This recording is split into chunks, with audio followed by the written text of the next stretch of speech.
Bonjour à tous, ici Thomas Amoudi, de toute façon c'est ma chaîne, vous le savez. Je vais vous parler de photographie. Aujourd'hui, je ne suis pas tout seul, je viens vous parler avec Marine Lefort, ici présente. Marine Lefort qui tient le podcast Les Voix de la photo, dont vous m'avez déjà entendu parler sur le blog, j'ai fait un article sur les podcasts. C'était dedans, on va parler de comment rater son livre photo, parce que voilà, on parle toujours de bons livres photo, mais pourquoi pas parler de comment les foirer. Je vais vous donner toutes les petites recettes et astuces pour faire du caca, très concrètement. Évidemment, à prendre au second degré, hein, ne faites pas ça. En tout cas, bref, j'arrête de dire des bêtises, j'accueille Marine. Bonjour Marine. Bonjour Thomas. Est-ce que tu peux te présenter ?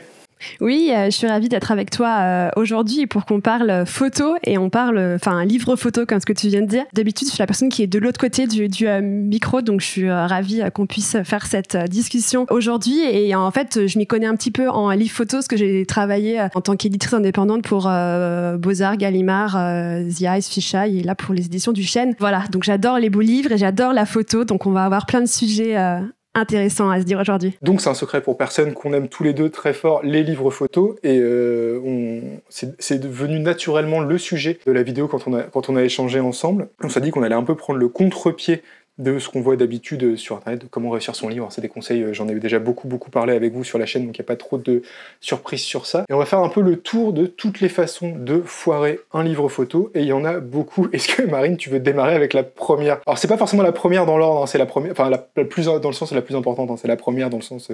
C'est celle qui nous est venue à l'esprit comme ça d'abord. Ouais, en fait, je pense que la première chose, c'est de ne pas trier ses photos et de vouloir mettre toutes celles qu'on a prises et en tout cas d'être dans une masse informe. Je pense qu'il est hyper important en fait de faire un point sur l'histoire qu'on veut dire et donc peut-être de mettre des mots. Enfin, en tout cas, moi, je trouve que c'est toujours la première étape et que ça pourra nous aider à trier en fait, à ce qu'on appelle dans la photographie faire son editing. Donc trier ces images pour pouvoir rassembler nos images dans des thématiques ou dans un fil rouge, mais en tout cas trier parce qu'en fait, sinon, on va se retrouver avec un flux d'images sans vraiment de direction. Et je pense que pour faire ce qu'on appelle l'editing, c'est bien de le faire à plusieurs. C'est ce qu'on appelle les livres un peu best-of ou catalogue, moi j'appelais ça, toutes les images bien à la suite, c'est genre voyage en Thaïlande, puis il y a de la photo de rue du paysage, du machin, tout ça, j'en ai déjà vu passer.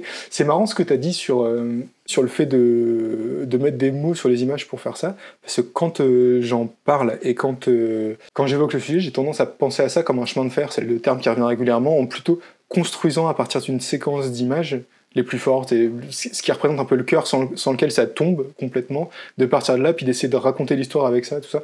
Toi, t'aurais tendance à dire qu'il faut écrire, c'est ça, raconter un truc, enfin, c'est marrant le fait que t'aies dit de... En fait, pour moi, si on n'arrive pas à mettre le doigt sur ce qu'on veut dire, mais qu'en fait, pour moi, ça peut être très flou, très vague. Il n'y a pas besoin que ce soit vraiment très, figuratif. On va pas écrire un livre, mais c'est plutôt que avoir quand même une trame, parce qu'en fait, si c'est juste un best-of de belles images, pour moi, ça va être intéressant, mais on va du mal à tu vois, à ce que la personne, elle se sente vraiment, suive vraiment... un propos, quoi. Ouais, une narration, parce que si c'est juste des belles images, ça peut faire un peu catalogue de... Tu vois, comme ce que tu disais, alors que en tout cas, moi, quand je regarde un livre photo, j'ai envie de savoir qui est derrière ce livre, qu'est-ce qu'il a envie de me dire, où est-ce qu'il veut m'emmener. Alors parfois c'est plus ou moins abstrait quand c'est documentaire ou quand c'est un travail très plastique. Il y a peut-être moins besoin d'éléments, mais je trouve que quand même c'est important qu'il y ait quand même quelque chose qui fait qu'on est pris par cette histoire. Et d'ailleurs, ce sera le point suivant. Quand on parle de mettre trop d'images, on peut faire juste trop, tout simplement, parce que trop d'images c'est trop de pages, mais il y a le trop tout simplement. Je pense à la taille, tu vois, des livres, genre tu sais, le livre un peu ego trip, alors j'en ai déjà vu passer des comme ça et je ne dirai pas de nom, mais il y a le côté, tu sais, quand tu fais un livre un peu, je sais plus comment ça s'appelle, pas de commande, mais que tu payes un éditeur pour produire ton livre, mais c'est toi qui amène l'argent, tout ça, il est plus dans une position d'exécutant, il produit ton truc. On a déjà reçu quelques-uns des comme ça qui sont très... c'est le livre pour se faire plaisir, pour montrer qu'on est là, et on fait du grand format avec des grandes pages. Et alors, j'en ai des très bien comme ça, j'en ai un de Todido, House Hunting, j'ai l'édition qui est fat et que je peux pas rentrer dans ma bibliothèque, je suis obligé de la mettre de côté, ça me fend le cœur à chaque fois, mais bref. Il y a ce côté faire le gros livre pour en mettre plein la vue, le grand format, tout ça. Et moi, perso, je suis pas très fan de ça, parce que j'ai l'impression que ça prend pas trop en compte l'expérience de la personne qui va lire, ou juste c'est grandiose, c'est magnifique tout ça, mais c'est super chiant, tu vois. C'est genre un peu comme vivre dans une église. Ok, il y a des murs, des vitraux, tout ça, mais c'est relou. Sur le format, c'est un truc qui te... Complètement, en fait. Ou alors, tu vois, si c'est vraiment un grand format, il faut que ça se justifie. Est-ce que c'est parce que c'est des paysages ou vraiment un truc, enfin une histoire immersive où on a besoin, mais la plupart du temps, en fait, un livre, on a besoin de le tenir, donc en fait, je suis assez d'accord que partir sur l'idée de mettre des grands formats avec le plus grand format qu'on peut, en se disant ça va être le plus impressionnant. Au contraire, je pense que ça peut être trop encombrant et même de façon très pratique, comme ce que tu dis. Qui a une bibliothèque hors format voilà, faut aussi un peu pragmatique aussi.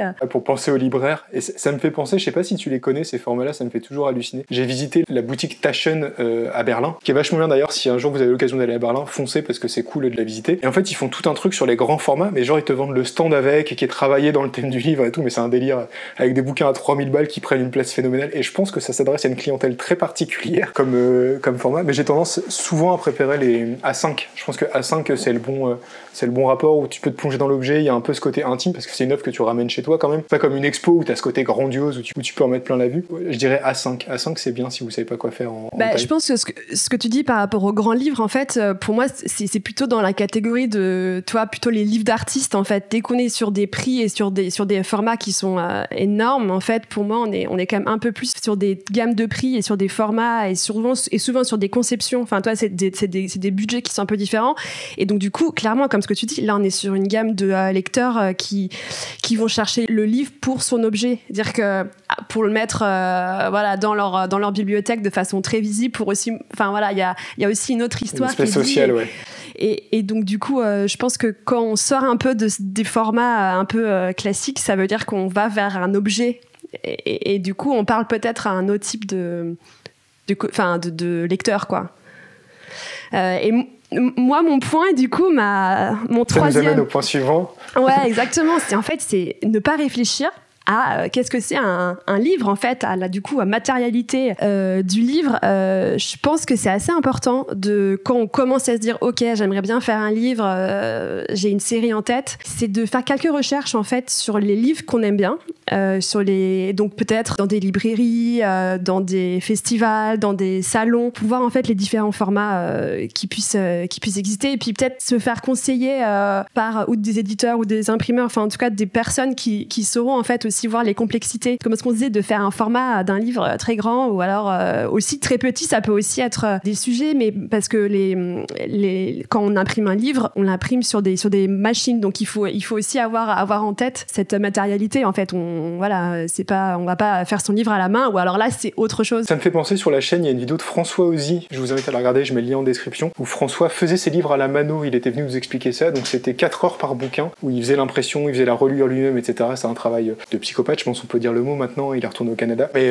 si jamais ce genre de truc vous intéresse, vous pouvez regarder sous la description. Ouais, parce que je pense que c'est important en fait de se poser la question de la matérialité, parce que si on fait tout sur écran par exemple et qu'on fait ça dans son coin et qu'on contacte des imprimeurs en se disant je vais prendre le plus simple, le moins cher, on peut se retrouver en fait, je pense, assez facilement à quelque chose qui va se rapprocher d'un catalogue en fait, avec du papier brillant, avec du papier qui pourra peut-être ne pas être adapté. Donc je pense que c'est important si on veut faire un livre de sortir de son écran et d'essayer de toucher d'autres livres et de parler avec des personnes, parce que faire un livre ça coûte cher à fabriquer, donc il vaut mieux ne pas se tromper, parce que j'ai échangé avec pas mal de photographes qui me disaient qu'en fait ils avaient fait un premier livre mais un peu tout seul dans leur coin, et ils se retrouvaient avec 10 caisses dans leur cave parce que le livre correspondait pas en fait à ce qu'ils voulaient, donc ils étaient assez déçus, donc ils avaient eu du mal à le diffuser. Donc je pense que c'est important de se poser aussi la question de la forme en fait, pour pas se retrouver avec des cartons de livres qu'on n'arrive pas, qu'on a du mal à diffuser. Ça m'évoque plein de sujets ce que tu viens de dire, et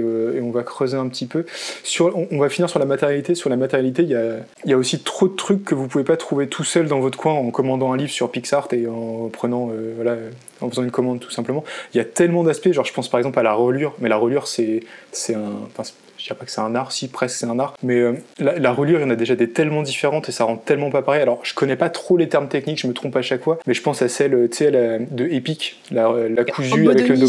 Ouais, je crois que c'est ça. Ça c'est sympa. J'en ai un bouquin de Bruce Gilden où c'est des agrafes à travers, il y en a des cousus, etc. T'en as qui s'ouvrent plus ou moins, et je crois que c'est le Non, je vais pas retrouver le nom. Mais il y en a un que j'ai acheté il y a pas longtemps où en fait le livre s'ouvre et après tu as la reliure qui est pas... Le dos est pas collé en fait. Donc le livre s'ouvre et du coup ça permet de l'ouvrir en pleine page parce que le dos collé ne gêne pas l'ouverture. Enfin, juste sur la reliure, il y a tellement d'options pour faire des choses sympas. Il y a les spirales aussi pour le côté un peu cahier, ça s'y prête des fois à des bouquins. Et en fait, sur Vaporello, c'est l'accordéon. Ça peut aussi s'y prêter. Ah oui, c'est celui où t'as une double page... c'est vraiment accordéon quoi, et donc du coup c'est quand tu l'ouvres il peut tu vois c'est comme un accordéon quoi, il est en... Je crois que j'en ai un comme ça mais qui est alors, encore une fois la technique sur la reliure tu vas être meilleur que moi, mais c'est donc une espèce de Vaporello mais qui est quand même relié, ce qui fait que les pages sont des espèces de double pages, mais quand tu les passes c'était sur un papier coton assez épais. Je crois que c'est un livre sur la Tunisie, je mettrai le lien si je le retrouve, et quand tu le passes, en fait, c'est un peu vaporeux parce que du coup, c'est des doubles pages et elles prennent un peu d'air, entre guillemets, quand tu les avances, etc. Donc, il y a plein de trucs. Le papier, alors, on a parlé de la reliure, et voilà, mais alors le papier, c'est un univers, c'est sans fin. Je pense qu'il y a des passionnés de papier, ça doit exister entre toutes les teintes. Et donc, dans les points que tu as évoqués qui m'ont fait tilt, comme ça on a parlé de la matérialité, de la reliure et toutes ces choses que vous pouvez creuser en fait pour faire un livre sympa et qui sont parfois pas forcément chers mais auxquels il faut penser tout simplement, d'utiliser des formats pas prévus pour ça, pour faire votre livre, de jongler tout ça. T'as évoqué aussi la question du prix et du budget. Alors évidemment, une excellente façon de rater son livre, et ça c'est presque la meilleure, c'est d'aller à l'économie. Vraiment, alors ça on imprime, si vous pouvez, avec l'imprimante de la maison, reliée à l'agrafe, etc., avec une couverture en carton Ikea, là, on fait de l'économie, c'est une bonne façon de faire un livre pourri. Quoique Araki imprimait ses premiers livres comme ça au photocopieur, pourquoi pas. Mais ça pose la question du prix, t'as dit que le livre c'était un budget, et en fait il y a un sujet dont j'aurais bien aimé discuter avec toi, parce que t'as probablement plus d'expérience que moi sur le sujet, c'est la question du crowdfunding, parce que le livre coûte cher. Je sais que alors moi c'est quelque chose que j'aime beaucoup, le crowdfunding, je sais qu'il y a des éditeurs qui aiment bien parce que ça sécurise la vente, ça sécurise l'ouvrage, et si l'ouvrage trouve pas son public, il est pas produit, donc quelque part ça fait un peu sens. Je sais qu'à l'inverse, alors dans la communauté large des photographes et des amateurs de photographie, vraiment, j'ai parfois des retours quand je diffuse des campagnes ou quand j'en partage qui me plaisent en fait parce qu'on me les a suggérés. J'ai parfois un peu de lassitude autour de ce format où les gens se disent bon, j'ai envie d'aller en librairie acheter un livre, devoir acheter un truc 3 mois avant, puis toutes les 2 semaines on m'en propose un, ça me fatigue un peu. Tu vois, c'est un peu entre deux chaises et tout. Je sais pas, qu'est-ce que t'en penses toi, alors, comment tu vois le financement au global et la question du crowdfunding inclus là-dedans, et tu as 2 heures. Non mais en fait moi je trouve ça très bien qu'il y ait du financement participatif pour lancer des projets, parce qu'en fait c'est hyper compliqué de trouver un éditeur. En fait, souvent, moi, quand je parle avec des éditeurs, c'est des relations qui se font sur des années, en fait, avec des photographes. Donc quand on a envie de faire son livre, on n'a peut-être pas envie d'attendre 10 ans à ce qu'on ait un éditeur. Voilà. Donc, je pense que qu'on a envie vraiment de faire son projet, il faut essayer de le faire. Il faut faire plusieurs versions. Je pense que si on commence par des choses où on fait avec plus ou moins de moyens, il faut toujours, je pense que c'est un peu comme tout, il faut se lancer et essayer, puis montrer aux autres pour voir ce qu'ils en pensent. Mais par rapport au crowdfunding, tu vois, j'avais parlé avec un éditeur qui m'avait dit que les libraires n'aimaient pas du tout les livres en crowdfunding parce qu'en fait, ils n'arrivaient pas à les vendre. C'est-à-dire qu'en fait, c'était des livres qui étaient prévendus avant qu'ils sortent. Donc en fait, il y avait déjà une grosse communication qui était faite avant, et que du coup, pour tout ce qui était signature, animation, et puis en fait, seconde vie, tu vois, la vie du titre dans le réseau libraire, que les libraires ils aimaient pas du tout ces livres-là parce qu'ils n'arrivaient pas en fait à les vendre, ils n'arrivaient pas à créer un peu quelque chose, parce qu'en fait ils sont vendus avant qu'ils sortent. Donc moi c'est plutôt que je pense que si on veut faire quelque chose, il faut faire son livre. Moi je pense que l'auto-édition c'est très bien pour tester des choses, des formats, voilà. Alors, peut-être en se faisant aussi un peu conseiller parce que c'est hyper compliqué de comprendre un petit peu, de se dire papier brillant mat, en fait, de se dire quel impact ça pourrait avoir sur les images. Mais après, si on se dit ok, mon livre, je souhaiterais qu'il soit diffusé d'une façon un peu plus globale, pas juste dans mon cercle, mais l'idée c'est que j'ai une ambition pour ce livre, je pense que là le crowdfunding va être compliqué parce qu'en fait les livres ils sont vendus par les libraires. C'est eux qui sont là et qui sont les meilleurs ambassadeurs. Donc si eux ils arrivent pas, et même ils ont une réticence, ça va être compliqué Donc voilà, donc c'est un peu c'est pas non, enfin ça dépend, je pense un peu de l'ambitieux, enfin en tout cas ça dépend de là où on veut emmener son livre, je pense. Du coup c'est marrant parce que t'as une position ambivalente mais pas la même que la mienne pour la même raison, et j'y avais genre jamais pensé à cette histoire de libraire. Et c'est vrai que quand on y pense c'est pas con, parce qu'un crowdfunding c'est souvent 100-200 exemplaires d'un livre, et quand tu vois des tirages de livres photos comme c'est un marché qui est très fractionné maintenant, bah, la plupart des livres c'est pas beaucoup plus quoi. Je sais, alors j'avais rigolé parce que je crois que c'est les éditions Leitmotifs qui avaient fait plusieurs milliers de terrils de Naoya Takeyama. On en avait discuté à l'époque. J'ai retenu 5000, mais c'est pas forcément le bon chiffre. Mais j'ai souvenir que c'était monstrueux, ces 2000 titres. Et ils avaient mis 1000 ans à les vendre, alors que c'est un des livres qui est excellent, mais après le marché, les gens qui achètent du livre ont acheté le livre et c'est terminé. Mais ça, quand tu fais un crowdfunding de 200 sur des éditions qui sont souvent de 250, 300, tout ça, c'est compliqué d'aller chercher la suite. J'avais jamais pensé à ça. Donc du coup, faites des crowdfunding, mais que pour 10 exemplaires et allez vendre les autres en librairie. Non mais c'est marrant, parce que du coup, les photographes ont un peu le cul entre deux chaises, parce que c'est vrai que si tu fais ton crowdfunding, t'as du mal à le placer en librairie. À l'inverse, si tu fais pas ton crowdfunding, trouve un éditeur, c'est l'enfer, et ils reçoivent... Ceux avec qui j'ai pu parler sur la chaîne reçoivent des mails tous les jours de gens qui leur envoient des PDF en disant faites-moi un livre, machin. C'est pas une équation facile à résoudre. Ce qui arrive parfois, c'est que, mais je pense que tu l'as peut-être eu t'as peut-être eu cet échange-là avec des éditeurs, c'est que ce qui peut aussi arriver, c'est qu'un livre soit fait en auto-édition ou sous une forme plus confidentielle, et qu'il y ait une autre version du livre qui soit éditée par un éditeur, voilà, au plus officiel, et qui le diffuse dans son réseau dans une forme un peu plus aboutie. Donc, je pense que voilà, il peut aussi y avoir plusieurs formes pour un livre, pour un même projet, quoi, pour une même série. Mais du coup, Marine, avant d'aller plus loin, je pense qu'il y a un dernier gros problème qu'il faudrait qu'on évoque et qui fait rater beaucoup de livres aux photographes. Est-ce que tu peux nous en parler ? Oui, je pense que c'est hyper important qu'on aborde quand même un des points, en fait. Attends. Je pense qu'il faudrait peut-être en parler chez toi, en fait, de celui-là. On va aller de ton côté sur ton podcast, finir l'émission là-bas et vous parler des derniers points de comment rater son livre photo. C'est-à-dire qu'on va s'arrêter là pour cette vidéo. Je vous mets le lien dans la description pour retrouver le podcast de Marine Lefort, pour retrouver son émission générale, ses réseaux sociaux, tout ça, et la suite de cette vidéo qui sera en podcast. Donc tout est sous la vidéo pour la suite. Si vous avez aimé ce genre de format et d'échange, pensez à vous abonner, à laisser un pouce bleu, à la partager. Vous le savez, je le dis à chaque fois, c'est très important. Surtout les formats longs qui sont un peu moins viraux en photographie que ceux où on parle très vite de matos, mais que j'aime pas trop. Du coup, pensez à la partager et à faire vivre ce genre de contenu, c'est très important. Nous, on se revoit dans 2 semaines pour la prochaine vidéo, et j'en profite pour te remercier, Marine, d'être passée sur cette chaîne et de nous avoir fait un petit coucou. Et on va tout de suite déménager chez toi pour la suite. Salut. À tout de suite. Salut.